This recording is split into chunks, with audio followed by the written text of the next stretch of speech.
Today, the Senate, or rather Republicans in the Senate, released their originally secretive health care bill for the world to see.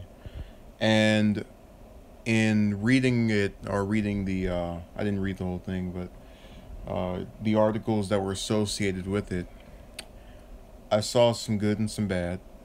And one of the good things was being able to keep pre existing conditions. Uh, and one of the bad was cutting Medicaid.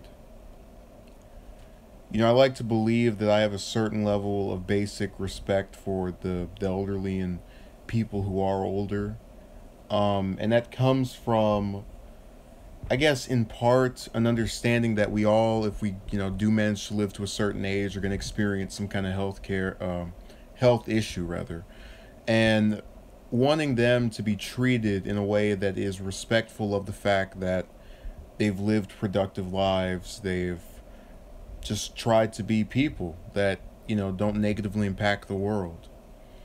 And I think when you cut their program, it's almost a slap in the face to anybody that not only voted in this last election, but who's just been alive for any of this stuff, because you're telling them essentially, well, we know that you've been around for a while, and we know that as you get older, you're going to experience, some different type of illness.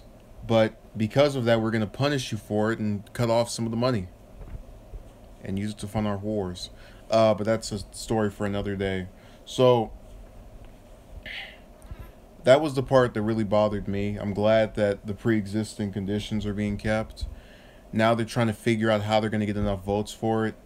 All I can say is good luck, because I don't think any Democrats are going to turn over, except for maybe Manchin, and he's on his way out. But unfortunately, he'll probably be in there still unless this gets delayed by, I think, 2 years, because next year is the West Virginia Senate election.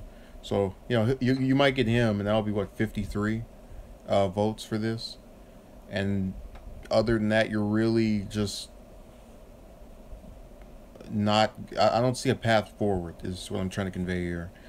And I'm a person who's not that big a fan of Obamacare, and my argument for keeping it was that, okay, well, it still is something that assists in the basic way, even though it could be much better.